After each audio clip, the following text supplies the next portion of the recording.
original multimedia series talking all things girls basketball across North Jersey. This is, the second episode of the season here. The Ballgame has been around a long time, so I can't exactly say what season we are of broadcasting here. But we have a lot to talk about, a wild weekend of girls basketball, specifically in Bergen County. I am Corey Doviak, going to talk all about it with my man, our NorthJerseySports.com girls basketball insider, Richie Ballgame Barton. What's up, Richie B? Not much. I'm still reeling from the big game yesterday. Yeah, well, you drew the long straw because you were at the Queen of Peace Demarest game and saw what you wrote on NorthJerseySports.com to be one of the best games in the history of the Bergen County tournament. No doubt about it. I mean, it would tough to say that it'd be number one just because it was a quarterfinal and not a championship game, but it felt like a state championship. It felt like a county championship. If this was a championship game, people would be saying maybe the best game ever in New Jersey. I mean, that's how good it was. That's how intense it was. It had so many twists and turns, and then to get a buzzer-beating shot at the end when Queen of Peace had a chance to ice it on the line in the final minute. I mean, it was just crazy from start to finish. Yes, and we're going to talk all about it, not only with you, but with one of the principals from that game, the head coach of the Northern Valley Demarest Norse women, Jenny Jurjevic, is going to join us here. And not to spoil the surprise, but she gives us an in-depth and very revealing interview, not only talking about the game itself, some issues going on in high school basketball. So you're definitely going to want to stick around for that. But Richie B, let's quickly wrap up the rest of the quarterfinals. The rest of the round of 16 over there at the Bergen County women's basketball tournament. I mean, you had the game of the day, but we were all over it this weekend. 6 of the 8 games we had covered. The 2 we didn't get to, a round pose win and T-Nex win, so they're in. But we've been saying it all along that this tournament is as wide open as any that we can remember throughout the years. And now, with the 8 teams that are left, they're all good ones. They could all win it. I mean, they could legitimately all win the title. It's crazy. It's crazy. I mean, what game you want to touch on first? Yeah. Well, I think the game that we probably should touch on first, and then we can touch on all of the rest afterwards. I got some interviews that I want to play. I talked to Steve Silver, the IHA head coach. They are the defending champion, and they just put on an unbelievable defensive effort against Ridgewood at IHA on Sunday. I have a couple of quotes from Danny Brown, the Saddle River Day head coach, and Michelle Sidor, the unbelievable freshman who is a lot of fun to watch, also from Saddle River Day. Those games I covered on Sunday, and we'll talk about them. But let's jump into the all-timer first, because we have a coach on the line who had an unbelievable win for the program, really the history of the Northern Valley Demarest program. She joins us on the Moe's Southwest Grill hotline. She is Northern Valley Demarest head coach Jenny Jurjevic. Coach, thanks for joining us here on the Ballgame. Thanks for having me, guys. Well, it is now, what is this? We're on a Monday night taping this. Sunday was one of the craziest games. Now, Richie can speak to this first person because he was there and wrote the story for NorthJerseySports.com. But I was running around at the IHA site. All everybody was talking about was Queen of Peace against Demarest and how Demarest had a buzzer beater to win it. So, we're about 24 hours removed from it. How is the mood by you right now?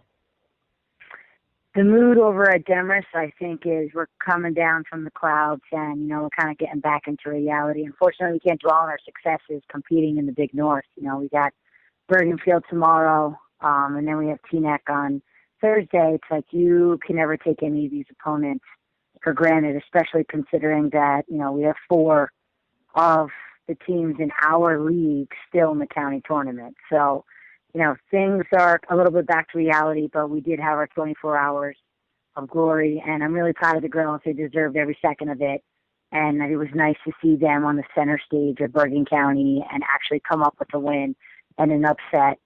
So it was definitely well-deserving. Now, Richie, you were there, so talk about the atmosphere. Talk to Jenny, Rich.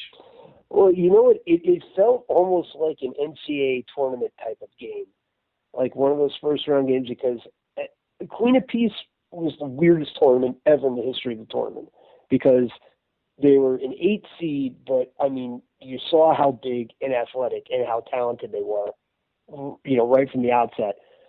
But it just felt like as the game wore on and, the crowd just really became a pro-Demarest crowd. Yeah, and, like one of those first-round games where everybody's getting behind, East Tennessee State against Syracuse or something. Right, exactly. and I think, I feel like the girls really fed off that. And, it was just a wild, crazy game, right? Again, as I wrote in my story, right from the opening tap, when Veronica Corcoran out-jumped 6'4" Raven Farley-Clark to win the opening tap. Right from then, and then Victoria Corcoran just got, as hot as could be in the first half. I mean, they tried everything to stop her and couldn't do it. Okay, now ask Jenny a question. You asked me to explain. Do you want me to ask a question? You explain. You were explaining for too long. I hear you talk all the time. I want to hear Jenny talk. That's a fair point. I mean, obviously, as I just said, Victoria Corcoran was steaming hot, but, I felt like you had a window there where you got it up to 9, then you had a couple of turnovers, and it went back down to 5 before halftime. And, I think if you could have stretched it out to 12, 13, you might have had a little bit of an easier time with it, but you opened the door. And in the beginning of the third quarter, it didn't go so well either. What did you say to the girls? So you had to call a couple timeouts to just try to settle them down. Well, at halftime, being up 5 points meant absolutely nothing, especially with the team that came off 12 three-pointers against Fairlawn in the first round. So we knew that spread meant absolutely nothing. When we stepped on the court in the second half, the score was 0-0, and we're going back to the original game plan. But, that's the best part about basketball. It's like there are totally different facets of the game where you can go up by 3, down by 3, you can swing the lead, you can get people, to the line. And I think that's what our girls have been doing best lately, is mentally withstanding the lead changes and really matching the level of play with the emotions that are going on. And we kept that. We kept our focus, and we never gave up. We never thought for a second that we didn't have a shot. Even being down by 4 points with 40-something seconds, which in a normal Bergen County game would probably be like, okay, they got it, game is over. I don't think that anybody gave up on our end. We felt we wanted this, and we thought we were going to get this, and we thought we deserved it. All right, so the last play was Brianna Tarabakia running the ball up the floor, getting it to Mackenzie Press. I mean, talk about that. Did you, having not been there, did you set that play in the huddle? How did it all come about? Explain what you were seeing as Brianna probably was running right by you. The cool thing is that we actually practice that type of fast break dribble drive offense. And it was as if it was this drill that we do, and we spoke about it today. The fact that she ripped the ball out of that girl's hands like that was beside myself. I had to watch that maybe 2 or 3 times every hour yesterday on tape off my phone just to make sure it actually happened, because I was beside myself. I couldn't even believe that it actually happened. But if she ripped it down, she penetrated up the sideline and eventually kind of cut into the paint. And if you see, there were 3 Queen of Peace girls in there, and one of them was ready to take a charge. And unselfishly, she kicked it out to Press, who was wide open in the short corner. We love those short corner runs. Press loves those short corner runs. She has a great jump shot. And I think that their chemistry, they've been playing together for a while in the off season, and then Demarest. I think that was just meant to be almost. Yeah, and I was, again, the award-winning coverage provided by Richie Ballgame Barton. Yeah, I read, Richie, I read that, and just for Brianna Tarabakia to have the awareness that last time she went into the lane on that type of play, she drew a charge. So, so many things are going through her head at that point of the game, and for her to have the composure to say, don't go into the lane, don't draw the charge, find your teammate, stuff that we've gone over. Unbelievable for her. And her game, I even mentioned it to you after I saw you in the Old Tappan game. Just her game has evolved to an unbelievable level at this point. She's handling the ball more, doing a lot more things for you. So, everything went right. Everything definitely went right. And even though, but when they put the press on and we were turning the ball off a little bit earlier, things were going right for us, but we knew that we could get the momentum back, and that was like a great play. And who I have absolute 100% trust in a kid like Brianna when the ball is in her hands. Like, she's my Peyton Manning out there. Like, she knows what she's doing, and she does have a great handle. And, you know, this being my first year at Demarest, I didn't even realize that she could dribble like that. I didn't even know she could pass like that. It was like we were about a month into practices. We're just about to open up, I think, against Bergen, and then we had Teaneck, and I'm like, the ball's going to be in your hands a lot this season, just because I started to see things that she saw on the court, and I realized that when the ball's in her hands, we can develop things from everybody else. So it was definitely an unselfish thing, and the fact that, like, you know, an 18-year-old was able to actually envision and see that and just shell out instead of draw that charge, that was great. Yep. Go ahead, Richie B. I mean, between you know, Bream making that pass and Mackenzie making that shot, because again, as everyone will read my article, I mean, she really struggled from the Will you floor. stop with that article? Stop with that article. You wrote a good one, all right. I just want people to read the articles. You know, it's a great game. Pictures available for sale in that great article written by Richie Martin on NorthJerseySports.com. All right, go ahead.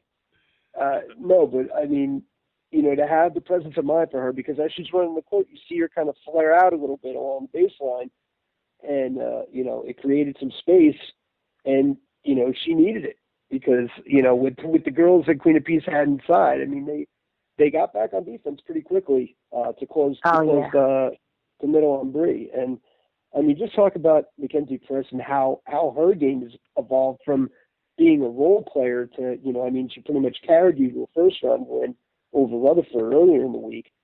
Talk about, you know, her emergence offensively and how it's really lengthened your team, so to speak. Yeah, you know, I kind of thought that she was a little stuck in that passive role for us early on in the season, where she wasn't really getting up shots that I really thought she could get up. And I started to push her.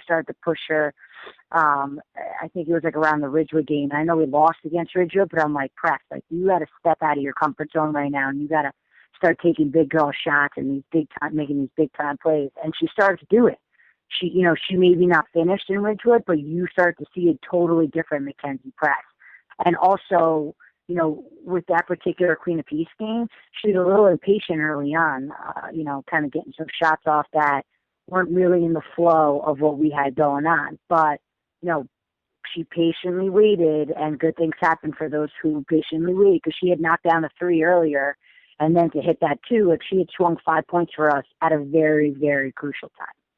So to see her, you know, really step up and mature and really embrace the aspect of the game and play with her teammates, you know, that kid's only going to get better. Like, that kid plays basketball all year long. She loves this stuff. Like, this is the reason why she plays. And, you know, she definitely did her teammates well by knocking that one down. Jenny, I just followed you on Twitter.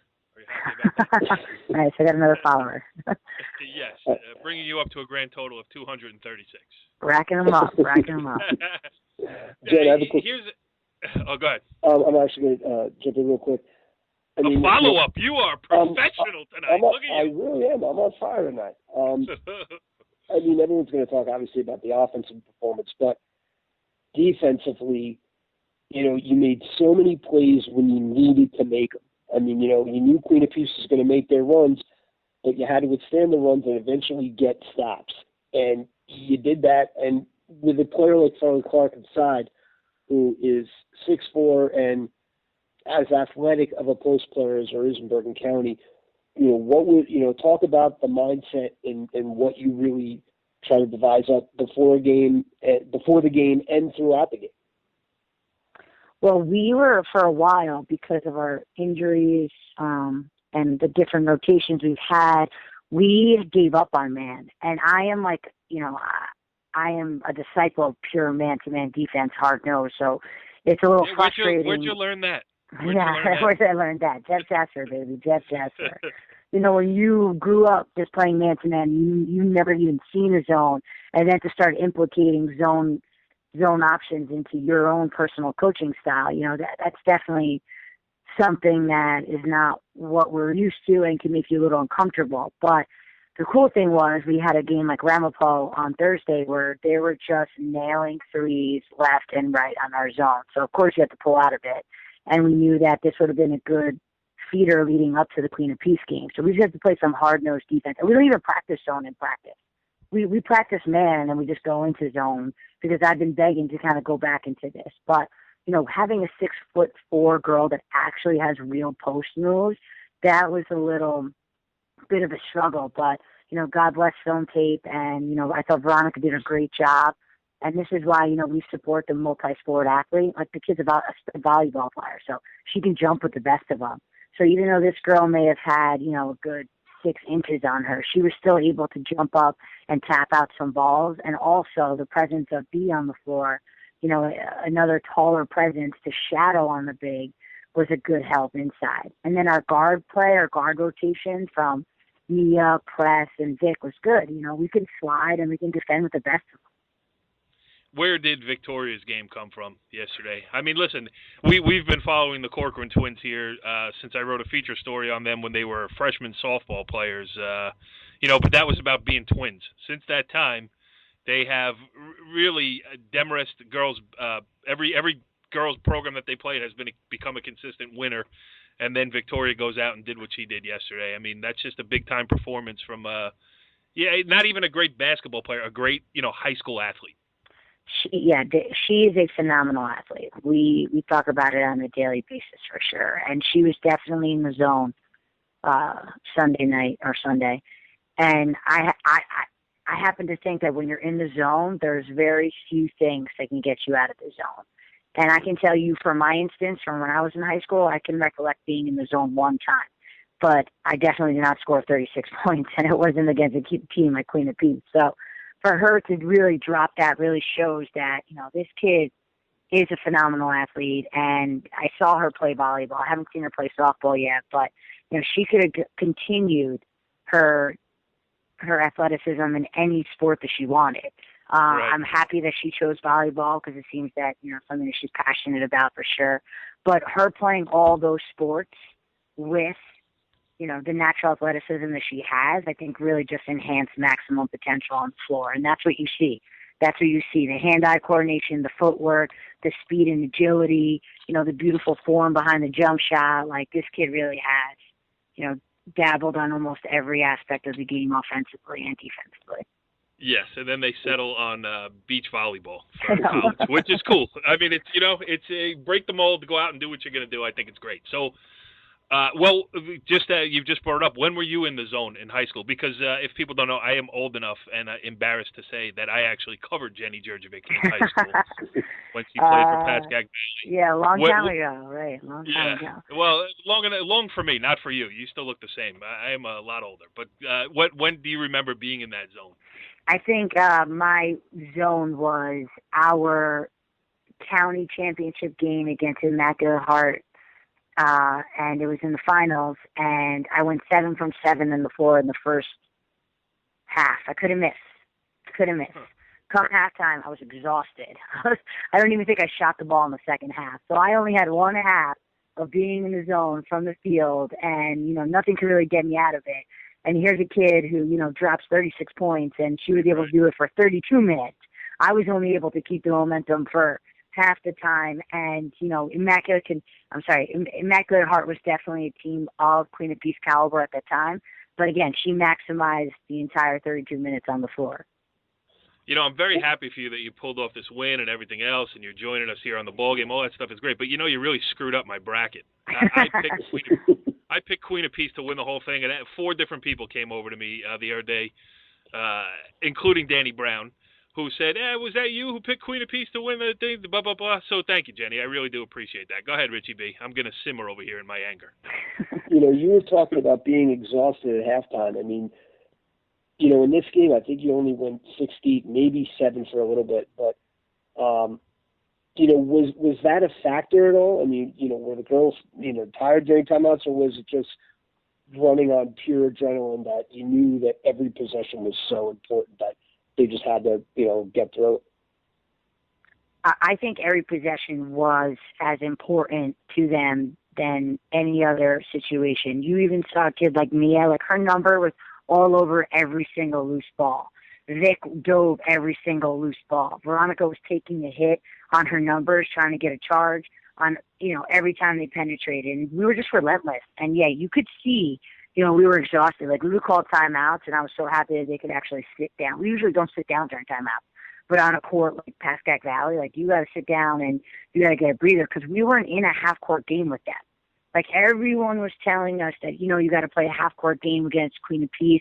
You got to get them in a half court setting. And I'm scratching my head like, that's not really our style. Like we do better like when we go out there and we're challenging and we're running at people and we're forcing them to play a little transition defense. But, when you go 5, 6 deep, you got to be in shape. And I think that we do a pretty good job of withstanding 4 quarters of the transition type of offense that we run and our transition defense. I also think you caught a huge break at the end of the third quarter. They're up 4, and they run like a minute 10 off the clock to go get a final shot, and Bree makes the steal, and they don't get one off. But that was almost like a timeout without being a timeout, so to speak. Yes, sir. I actually thought that was awesome. I was like, if he really wants to stall right now, going into the fourth quarter, only being up by 4, do it, because that girl was taking us to the hole, like 2, 3 possessions in a row, and I really thought that the kid was talented enough where she could have kept on doing it no matter how much help we had thrown at her. So for him to go out there and throw 90 seconds of us just kind of standing still and catching our breath, I really thought that for us that worked in our favor for sure. Jenny, how about Queen of Peace itself? I mean, it's been a little bit shrouded in mystery. They don't play in the Big North. They play that NJIC schedule. They didn't really, they haven't played that many games. Give us a scouting report on them from, an informed coach's point of view, especially, having just played them. Are they that good? I mean, you expect...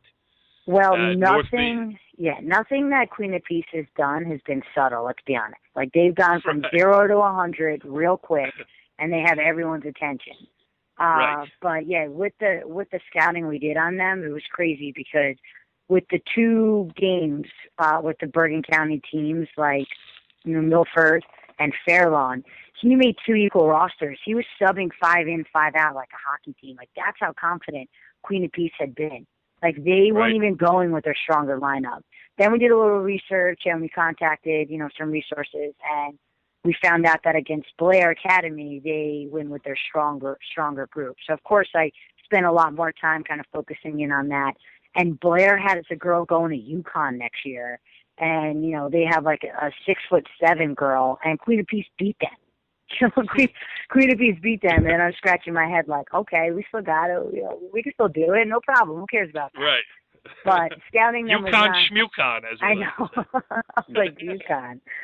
But scouting them was, not the easiest thing because they're not a Bergen County team.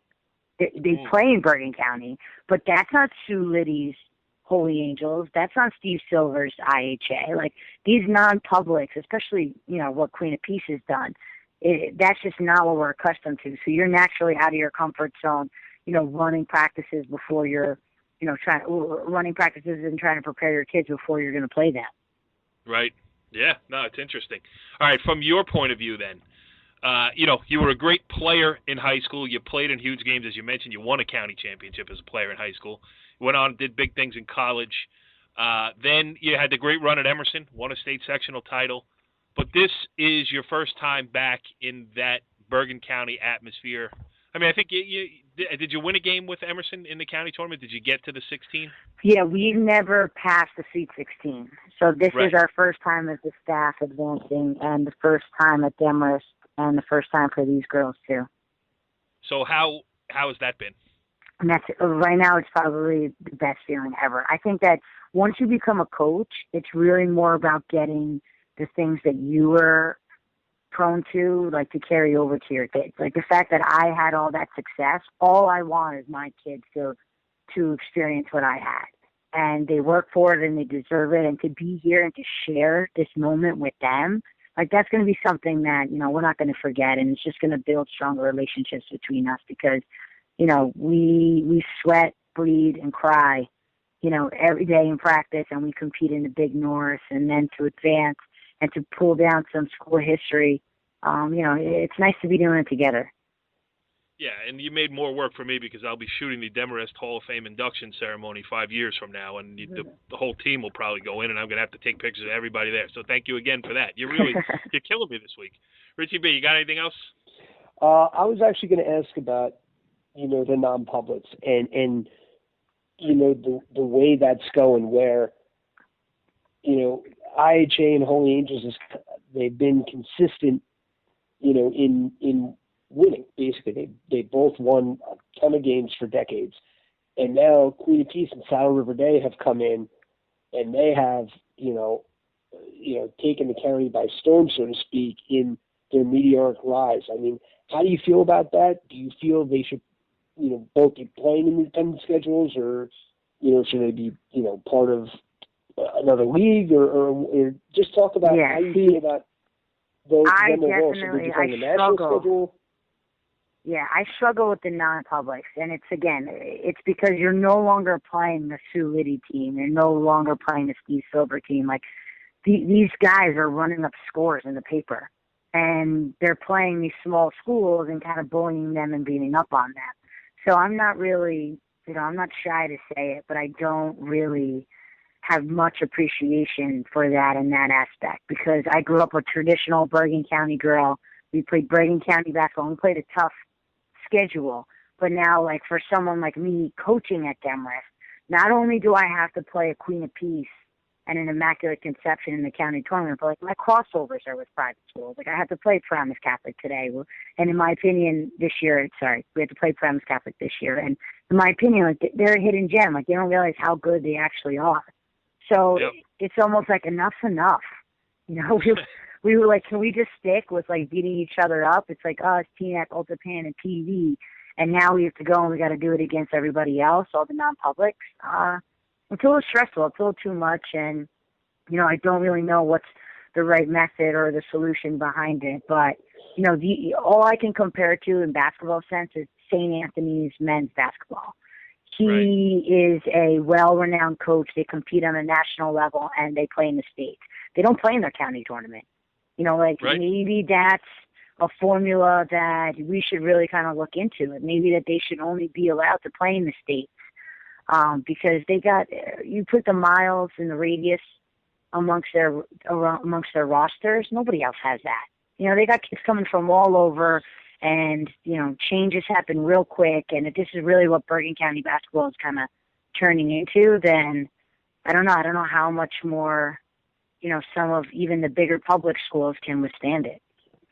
Thing is, go ahead, Richie. Do you think eventually, if it keeps going this route, that enough publics will be, I don't want to go into it, or maybe non-publics will say, I don't want to go into the county tournament, and they'll split into non-public and public county tournaments?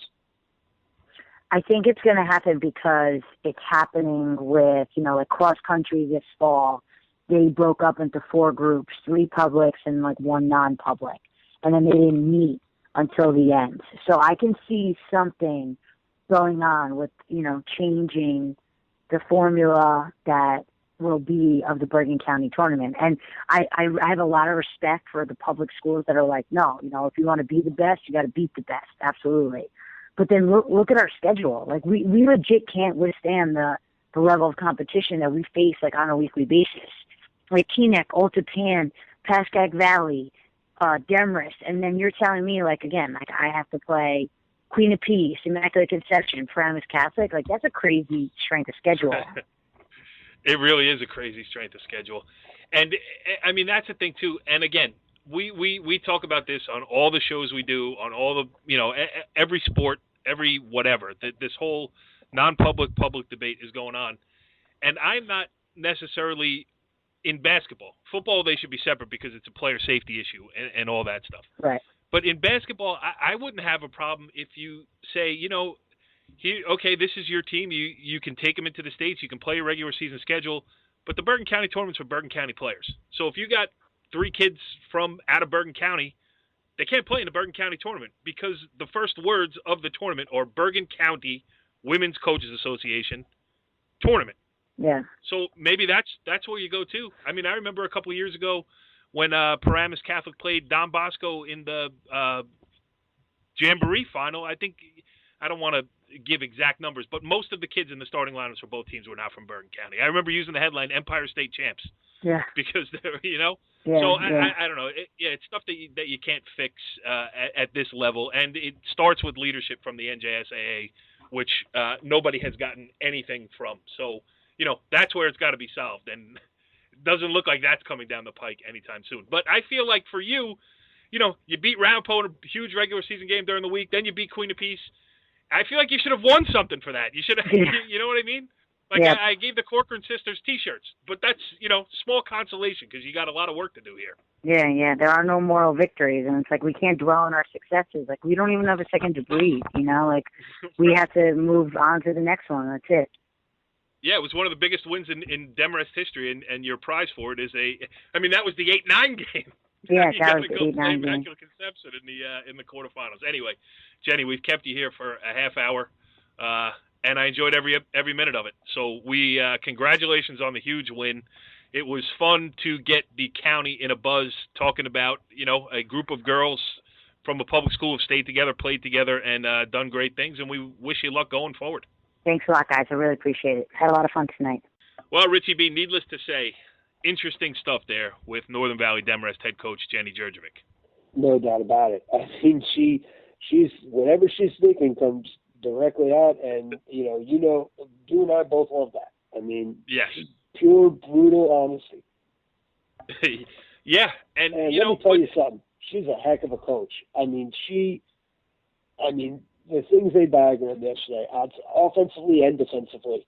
I mean, just a very, very well coached game. And even the opposing coach, Gio Fontaine, although in his first year, a guy who played under Bob Hurley, he was singing her praises too. He said, they were as disciplined as a team as he could have possibly imagined facing. It's interesting too, and I even thought of the question while we were talking to her, but I kept her for so long, I was starting to feel guilty. But she comes in. Listen, she has a outstanding resume, from her playing days, her coaching days, and everything else she's done. But that was an awkward spot to take over. Lindsay Steffern did such a great job with Demarest. She leaves, understandably, to go back to Riverdale. That's her alma mater. But Jenny Jurjevic walks in to take over a senior-laden team. That was not easy, and I'm sure there was some growing pains at the beginning of the season, trying to get comfortable with the kids getting comfortable with her, and it seemed like, in that one moment, or in those 32 moments of the game against Queen of Peace, everything seemed to come together. And now, the thing about this is, it's whatever team gets hot. It's because they're all good teams, all 8 that are left, and that also goes for the Northwest Group 3 state sectional tournament. Demarest is actually a Group 2. But, every team has the talent to win this county tournament. Every team has the talent to win their state section. It's just who's playing better and who's not injured at that particular time of the season. I mean, it's going to be a war of attrition down the stretch here. Yeah, no doubt about it. To go back to Demarest, first of all, what a great group of kids. I think that made the transition a lot easier, that they have, so many athletes and they're so team-oriented. There's no hidden agendas. There's no, one kid, I'm not scoring enough points or whatever. It's just, all right, what do we have to do to get the job done to get a win here? Yeah, and they don't have a lot of depth. They've had injuries, and they just keep fighting. So, yeah, definitely. The tournament in general. This is, it's going to be awesome because you genuinely don't know what's going to happen. It's just who shows up and executes better for 32 minutes. Yes. My prognostications, as has long been documented here on NorthJerseySports.com, are terrible, and I'm glad that my team that I picked to win it is out in a roundabout kind of way, because now, I can just watch the games and not have to worry about trying to be right. I'm wrong. Everybody else is right, and let's see how it plays out from here. Why are you so surprised? I pound you in this bracket every year. You say, yes, I have a pretty good hunch it's going to happen, and it never turns out. Well, all right. So you picked Saddle River Day to what? To win it? Or to go to the final? You picked Queen of Peace too. All right. Well, I did the Saddle River Day game against who'd they play, Richie? I'm cloudy here. Yes, against Westwood on Sunday. Game I covered. And Danny Brown, I caught up with him after the game. Saddle River Day was close early, Westwood had a couple of chances. They got Sidor in foul trouble. They had a chance to make a run. Instead, it was 8-8 at the end of the first quarter, and then Saddle River Day kicked it into gear, and it wasn't close after that. Danny Brown was one of the guys I interviewed afterwards, and here's what he had to say, including taking a little bit of issue with my selection of Queen of Peace to win this tournament. All right, we're here with Danny Brown. Is there anything you'd like to say at the staff of NorthJerseySports.com, Mr. Brown? I love you guys. Thank you for all your support. And I mean it. You guys are great to us, and thanks for all your coverage and all the great things that you say about our kids. But you would like to call me a jerk for not picking you to win. Never do that. Your daughter's here. So anyway, today, listen, you had a little scare early because you had some foul trouble. They were hanging in there, and then your pressure offensively and defensively kind of cracked them. I think if I go right back to I'm going to say 2 minutes into the second quarter, it was the defense that really turned it right there. Offense was a little stagnant. Unfortunately, we only had one game this past week. Kind of tough to keep things, really on a momentum there when that happens. So no excuses. I thought we were going to be a little bit more, jumping right out of the gun. But I just thought it was a little bit too stagnant on offense, obviously, the first probably 10 minutes. When I talked to Rich, he's like, oh, you're going to love watching Sidor play. And I did. But I'm more impressed by everybody else. I mean, when you run the motion and you're running 2-3 cutters, and you got a lot of options offensively, and she's, she can be dominant, but she can also be a pretty good complement to some other good players. Yeah, I agree. She's really learning to drive and kick a lot better. First 6 games, she was like her welcome to high school basketball. No one really knew what to do with her. Now they're jumping out on her. She's really learned, I would say, since the last 4 games, she's really making a bigger effort to get open without the ball instead of creating on the ball. So that's working a lot better for her. Yeah, the beginning of that quotation there was the on the record portion. Richie B. Should have heard what he said off the record about you and myself. I'm sure it was fake. Danny Brown's my guy. He's a piece of work, that guy. Love him. Yes. You were the one who first, sounded the warning about Michelle Sidor. This freshman, can you think of a player who has burst on the scene like this as a freshman in Bergen County and just is the best player on the floor when, no matter who they're playing? It's weird to say because I've only seen her once, but I'm like, man, she's the most composed shooter that I could ever remember seeing in 15 years of doing this. She's just, very smooth, but, she can, it's not that she's a spot-up shooter, because we've seen a ton of girls that are just excellent spot-up shooters. Right. Or, Caitlin Roach shooting in rhythm, comes to mind. She could come off a pick. She could, just take a dribble to her left or to her right and step up and drill it. She could step back to 25, 26 feet. But you know what? As good as she is, as you said, you're impressed by the rest of them, especially Danny McMahon, who, is as good of a defensive player as there is in Bergen County. No doubt. She can completely disrupt an opposing team's offense. And if she's on and Carly Christophe's hitting her shots outside, and Saddle River Day has some depth too, with, players like Katie House and Maggie Kuntz. And, when everything is clicking, they are a dynamite team. Yes. Even, Kayla Oji in the post. I think she's the key of the whole team. If she's rebounding and blocking shots. Yeah. Exactly. They're and running the floor, too. She runs the floor well, too. All right, so Sidor is the freshman from Upper Saddle River. And this is my first chance to interview. The thing about her was, I heard so much about her. I wanted to see her. Quiet in the first quarter. 2 fouls early, blah, blah, blah. Then she comes out and scores 13 points in the matter of 3 minutes in the second quarter, really put the game away. She's actually as composed with the media as she is on the court. Here's the interview I did with her after the game. So just talk about this experience here. Loud gym, good opponent, rough start, great finish. Yeah. I knew our team was going to be prepared from the start. We've been training really hard and practice in the gym. And we all love atmospheres like this. We get intense, we get into it a lot. So I knew we were going to be prepared whether we were playing this team or the number 1 team. I knew we would get the win. How has this been for you? I mean, people see your game and they're like, it's a very polished game, but you are still making your first run here in the tournament. You know, is it a mental as much as physical? Yeah, it's a lot of fun. I don't let anything get to my head. I just play my game. If I'm not scoring, I'm trying to get the ball to my teammates. And So moving forward here, I was just talking to Coach about it. You know, there's 8 teams left and 8 teams that think they can win. You know, you guys got to feel like you're in the mix here. Yeah, I'm definitely confident that we have a really good chance of winning it. Interesting stuff there with Michelle Sidor. I'm sure we're going to be seeing a lot of her, not only for the rest of this tournament and the rest of this season, but she's got 3 high school seasons left after this one. So probably going to be a fixture here on NorthJerseySports.com. All right, Richie B, let's move on to the other game that I covered at IHA on Sunday. And listen, IHA has, you know, we've talked a lot about great guard play, you know, wing players and all that stuff.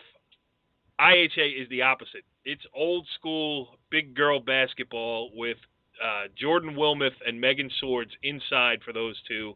I mean, it's almost like Ralph Sampson and Hakeem Olajuwon for those who of a certain vintage. First of all, I love Ralph Sampson. I think I could talk about Ralph Sampson all day, but that's neither here nor there. But again, they have something that nobody else in the county has: 2 legitimate post presences. You know, post presences or 2 post. How would you say that? I was thinking the same thing. Yeah. I don't know. I don't know what the plural of presence is. It doesn't matter. They're both good. They both bring different things to it. You know what I mean? So, you know, Swords is someone who can dominate the boards inside, and Wilmoth can do a little bit of everything. She can handle the ball. She can defend someone out on the perimeter. She can really guard all 5 spots. And, you know, she can also score and rebound as well. So, you know, the slower the game, the better IHA is. Yes, and Wilmoth, I mean, she can help bring the ball up. She's a pressure release valve. She has a good handle. And she's helping some, you know, their guards, Richie B, the backcourt for IHA had been set for the last 3 years. One of the things I talked about with Steve Silver in the interview I'm going to play in 1 second. But, you know, they had the familiar cast of characters for 3 straight years. And now they have to break in a backcourt that it's not that they're not talented. It's just that they didn't get the chance playing behind that group that they were behind.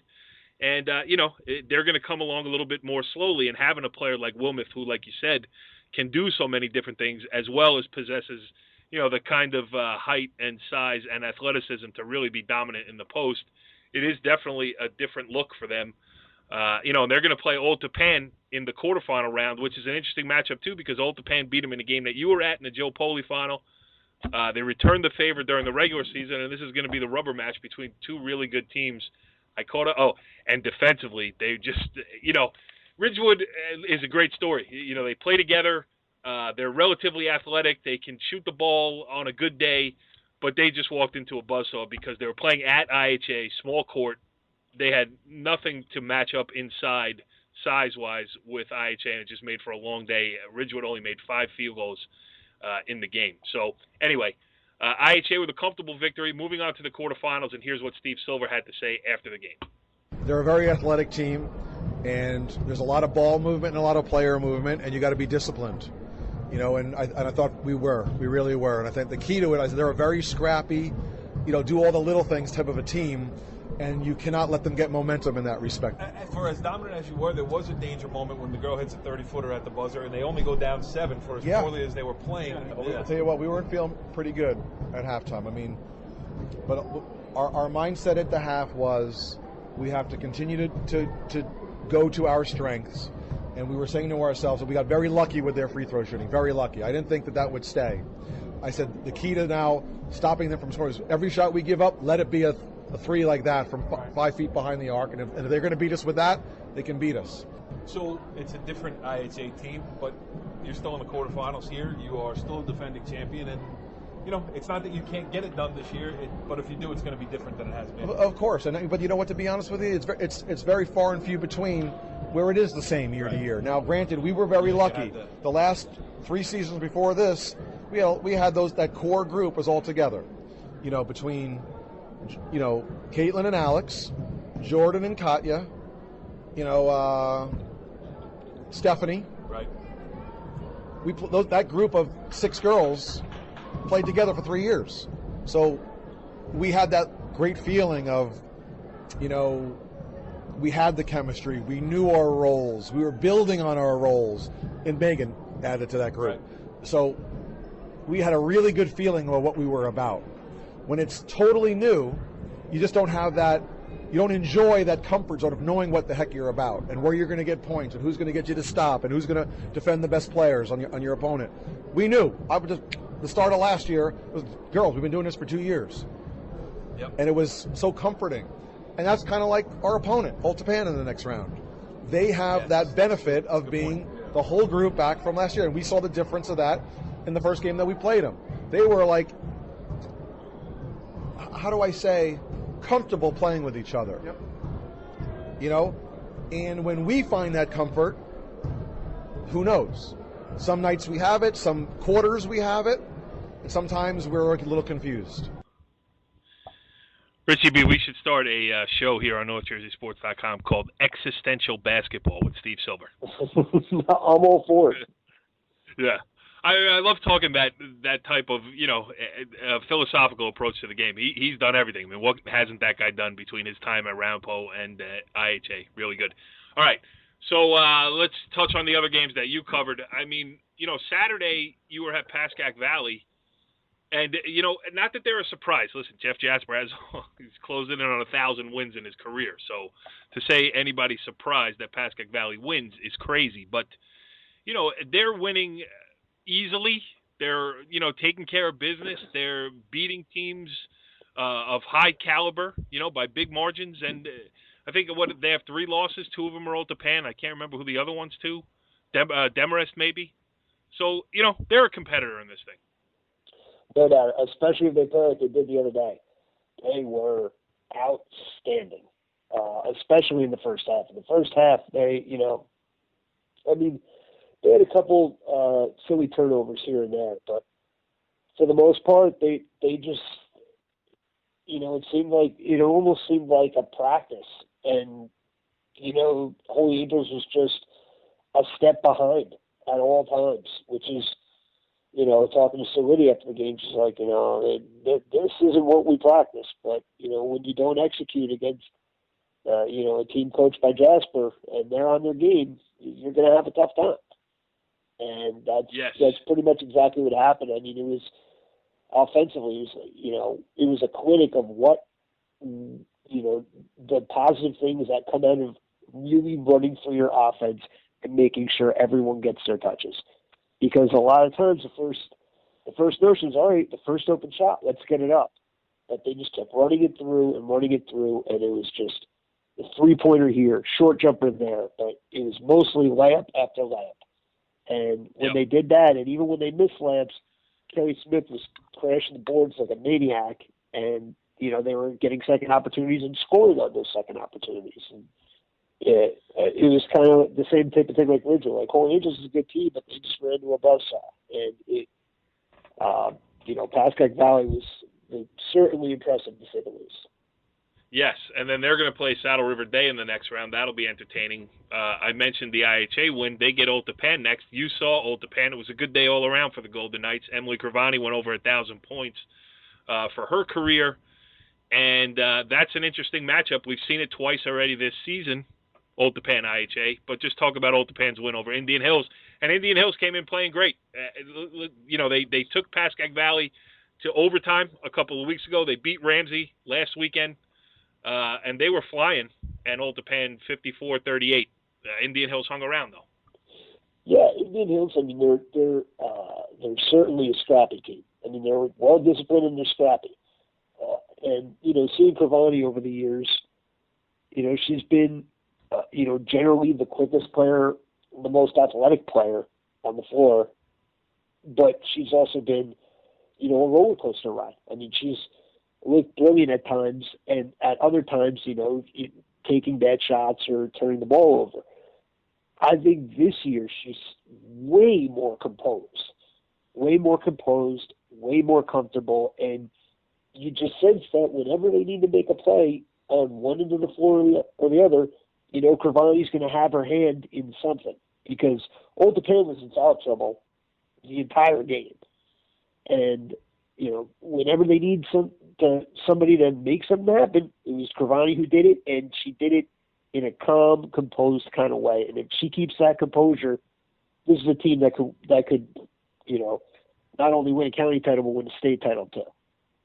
Yes, and when she's scoring, it opens up so many other things with Ariana Cipollone on the wing. I mean, when those two are in sync, and most nights they are, Cipollone, you talk about that short corner, she kills it from there. She's also a good slasher.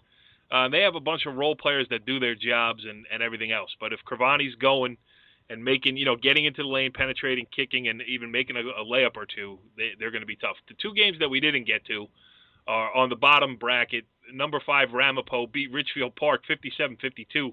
Richfield Park struggling through some injuries here, but they hung tough with Ramapo. And the other game was Teaneck, the number 4 seed, beat Northern Highlands 56-38.